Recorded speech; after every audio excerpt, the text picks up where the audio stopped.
Welcome back to the podcast. We're here with Tyler Austin, who is a client of Starting Strength Online Coaching. Tyler is joined by his trusty dog on his bed.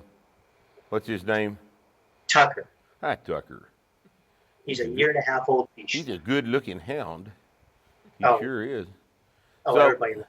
Oh, yeah. He's a little Vizsla puppy. So, what we decided we were going to do today is, in fact, Tyler contacted us and said, "Why don't you interview me?" And I said, "Why in the hell would we want to interview you?" And he said, "Well, because I'm a client of SSOC, and it might be interesting to talk to me." And I got to thinking about it, and I said, "Well, if it is interesting to talk to a client of SSOC, then I can make it that way. So I'm going to make it interesting to talk to Tyler today." So, Tyler, who is your coach at SSOC? Jayson Ball. Jayson Ball. Yep. SSC, Jayson Ball, SSC. Where's Jayson living now? Is he in Denver still? Denver, Colorado. Boulder. He's in Boulder. Oh, Boulder. Boulder, Republican bastion there in Colorado. A Republican conservative outpost there in the rest of liberal Colorado. And Jayson fits right in. And Jayson, of course, he's a rock-ribbed Republican.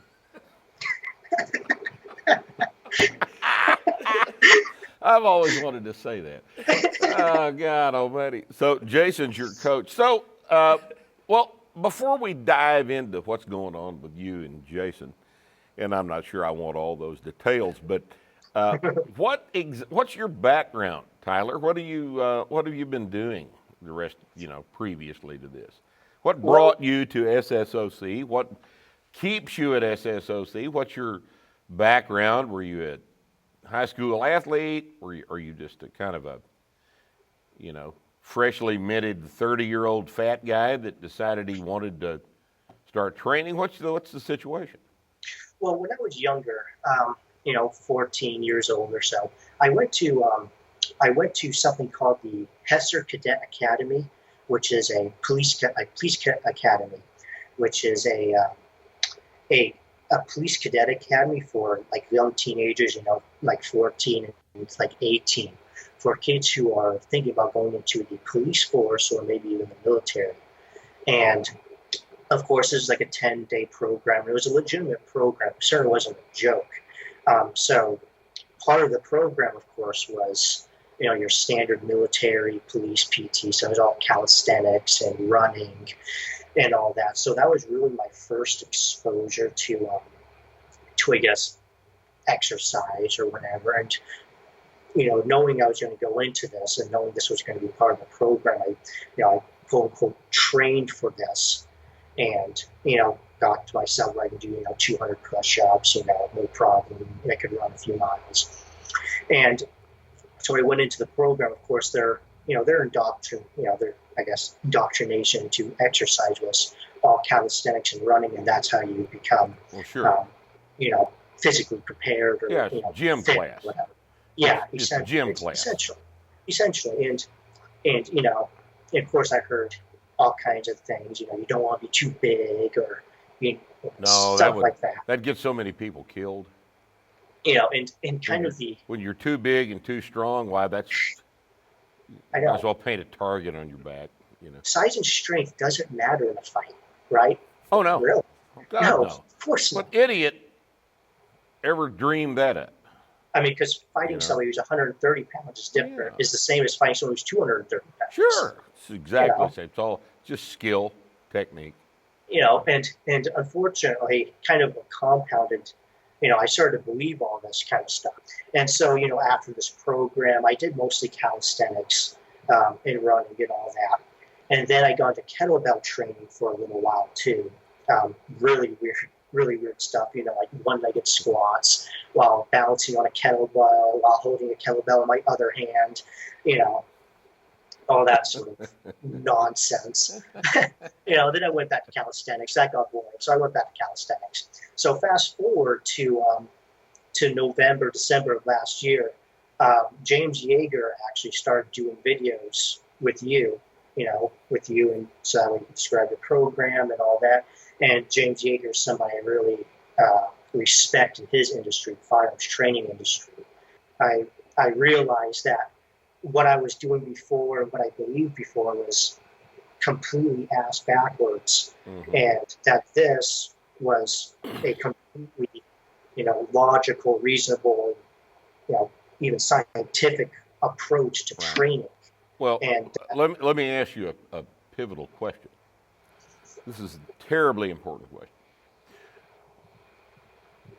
What makes you think that what we are doing is right when the vast majority of everybody in police and armed forces all over the world think that your 5 mile time is the most important thing that you can train?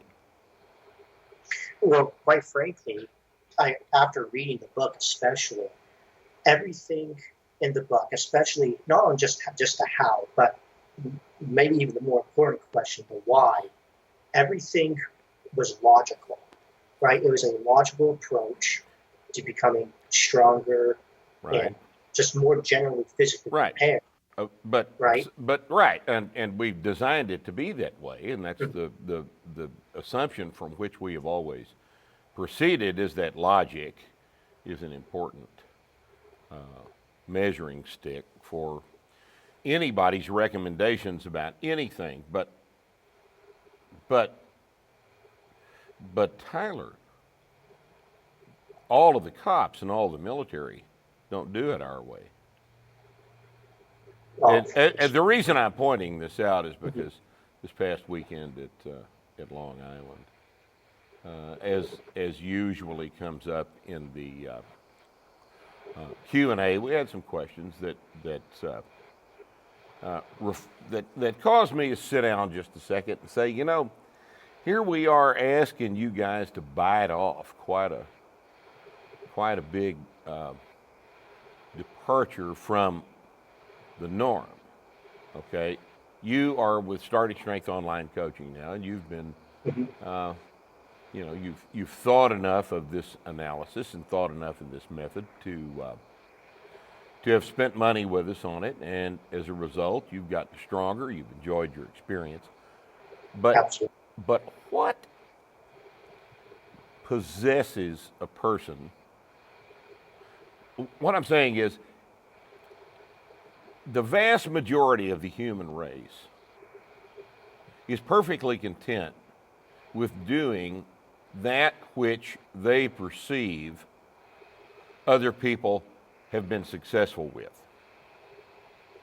Right? In other words, the argument would be, well, why does the U.S. military, why do the special forces of the U.S. military train the 5 mile time if strength is so damned important?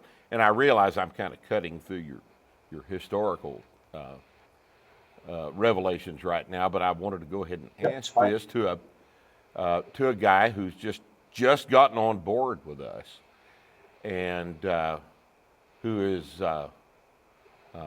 taken to heart our explanation when it is so completely different than everybody else's. And what was convincing to you? Was it the logic? Was it the what leapt out at you as, this isn't what everyone else is telling me, but this really makes sense? Yeah, like going back to what I said, when I read through the book, everything was just so logically laid out. There's so much, smoke and mirrors, within the fitness industry, just in general, not just not just necessarily in the military or police.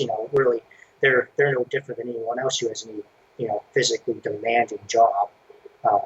Certainly, people look to them as an example, but they have no, they're no different than anybody else who has really physically demanding jobs.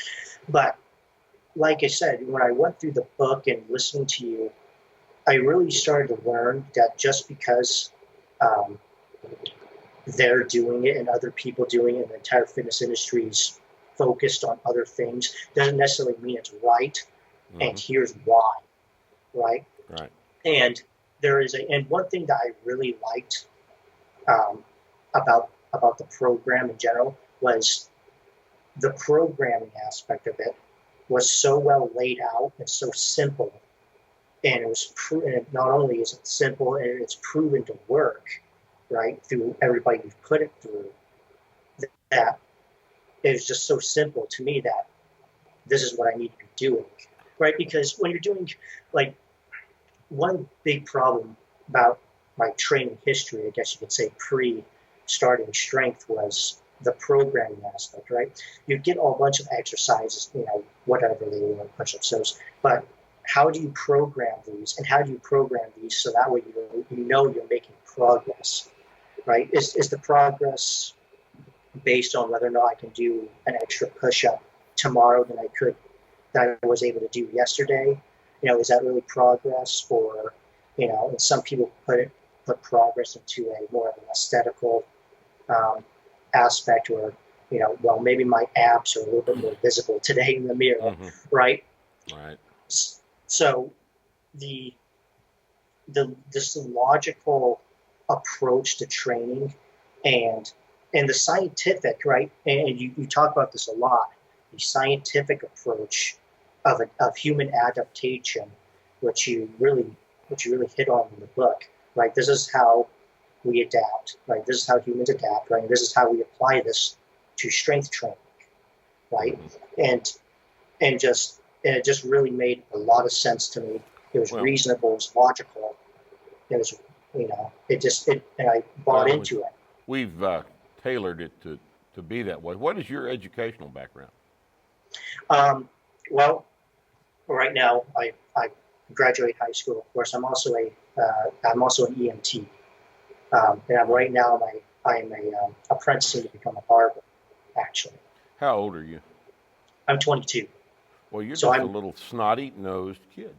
Yeah, I'm pretty young. You're almost in dog years. You're about like our friend back here on the bed. Yes. Well, I'm glad we're getting you early. Yeah, and I'm an odd demographic too, especially for the online coaching aspect. Right.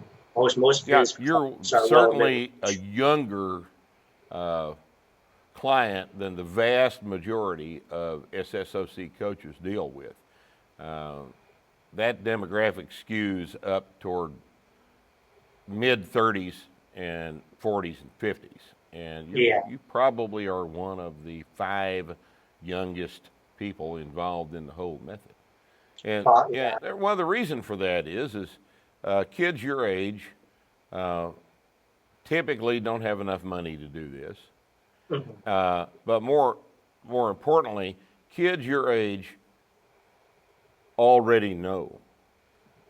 Yeah, bro science. How to do all this stuff. After all, they have the internet. They've got this. Right. So the bro science, and I'm glad you've been receptive to it. So what have you gotten accomplished since you've been working with Jayson Ball? Oh man, I've certainly increased my strength quite a bit. What are your numbers? What were they and what are they now? Well, I started at, I believe it was 55 pounds for the squat. I'm pretty small too. I'm 5'2". So I'm a pretty small guy. So I started at, I believe it was 55 pounds for the squat. And right now, yesterday I squatted 225 for 3 sets of 4. How long did that take? I'm going through. I've been with Jayson for 8 months now, something like that. Yeah. Okay. My LP lasted about 7 months, so I probably ended my LP at 220. I think it was for the squat. You could move a little faster than that. Yeah, well, I had some things going. You had some interruptions. I tore my groin, unfortunately, 2 months in. So I had to. So I took. We had to rehab that. So that took about a month. 3 weeks or so. So that was an interruption. Yeah. Right. Yeah. Well, what about your press, your deadlift? Yeah, my deadlift, I'm pulling. My last pull is 255 for 5. Mm-hmm. And my press, my current PR for my press is 105 for 3 sets of 3. Mm-hmm. My press is probably definitely I'm probably my worst lift. I'm not too strong in the press, but What are you benching? well, I'm benching 165 for Right. 3 sets of 3. Okay. Yep, and that's your a body little bit. weight's what? I started between 120 and 125, and now I'm 155. 55. So you gained about 30 pounds. Yeah, I gained about 30, 35 pounds Okay. in about 7 months. Yeah. Okay. Yeah. And you've indoctrinated me quite a bit with the weight. Yeah. I'm 5'2". I still think I need to be 200 pounds. Well, you probably need to be thinking in terms of ultimately probably 175, something like that. Yeah, that's what Jayson says. Right. Yeah, he's like, And hell, you might even grow an inch. Who knows? You're a young man. You might still have an inch of growth left in you. I haven't grown in 14 years. I haven't grown since I was like 14. Really? So, so I'm not too. Maybe we'll shake something loose for you. I hope.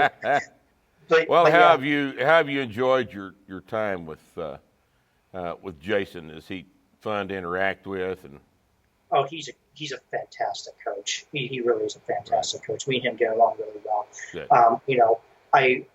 When I was starting. Oh, and where do you live? I forgot to ask you where you live. I live in New Hampshire. You're in New Hampshire. Yes. Okay. Yes. Well, have you ever actually met Jayson? I have not. Not well, personally. One of these days, maybe we'll get you guys together. Yeah, I'd love to meet him sometime. It'd be great to see my coach in person, I guess. His Reynolds talked about kind of doing a SSOC meetup. We do them all the time. Yeah, he does it all the time. Jayson does them out in Colorado. I have one here. I've got a couple here. So it's the individual coaches that are doing it. Yeah, they do. Right. Well, I'm talking about the whole organization. That's a good idea. Yeah, have kind of a national meetup. That'd be kind of cool. We'll put a bug in Reynolds' ear about that. And it's kind of funny because when I'm young, I don't make a lot of money, so this is expensive for me. No, I know it is. I'm glad you value it. Yeah, the coaching's very expensive for me. So originally I was only planning to do it for, 3 months, just because my biggest thing was, okay, I know what I need to be doing, but I never touched a barbell before starting strength, right? So I was like, okay, I really need a coach so that way I have somebody looking at my form and to make sure my form's okay so I don't hurt myself or anything like that. So I was only planning to do it for 3 months, again, because it's just expensive for me. And by 3 months, I figured my form would be, pretty decent. But after 3 months through the program and working with Jayson, I loved it so much that I decided to keep going with it. Here I am 8 months later, still going with it. I actually got kicked out of my gym, the gym that I was using. Well, how did you manage to do that, Tyler? What obnoxious thing did you do?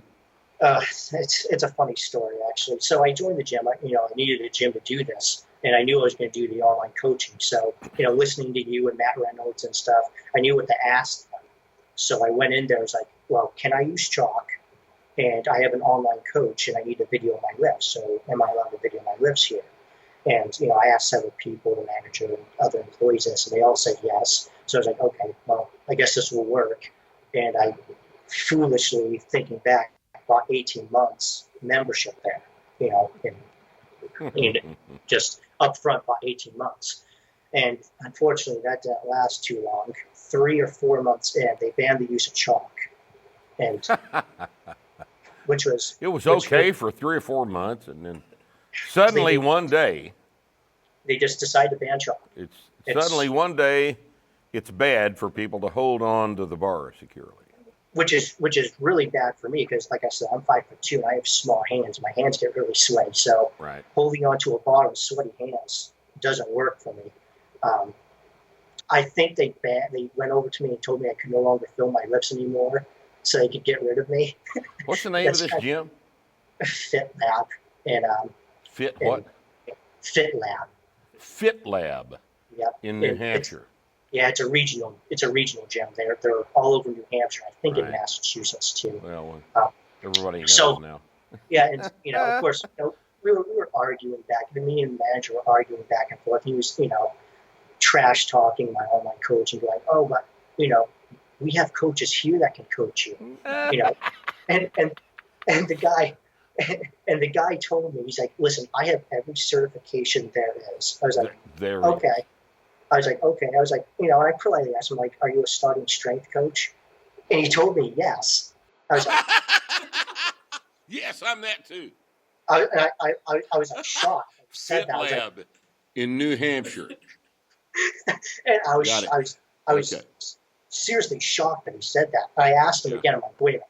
You're a certified starting strength coach. He's like, yeah, I am. Yeah, I am. And at that point, I was like, seriously? And then I asked him, I asked him again. I asked him a third time, like, wait, so you're telling me you are a credentialed starting strength coach? He's like, yes. And I said, I told him this, dude, no, you're not. He got angry and threw me out of the gym. Threw you out of the gym. Well, did you? Did you? So you didn't get any of your money back, right? No, unfortunately. No. Well. You've learned you've learned an important lesson here, Tyler. It was a $700 lesson. Tuition is quite often expensive, as you will continue to learn the rest of your life. Well, you're straightened out now. You're working with Tyler, with our friend Jayson Ball, and hopefully you guys will get together sometime and kind of get to chew the fat in person. And absolutely. Jayson can tell you his interesting theories on everything. He's an interesting guy. He is an interesting guy. I'll give him that. He's an very interesting man. He's a very interesting guy. He's an interesting man. Yes, he sure is. And he is a good coach, or he wouldn't be with us. We weed him out, man. Weed him out.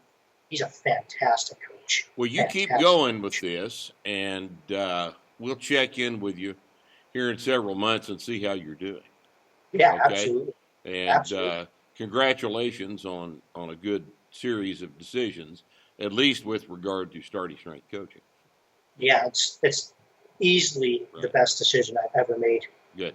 In my life, especially when it comes to fitness. Absolutely. Well, thanks for being with us today, and we'll keep in touch.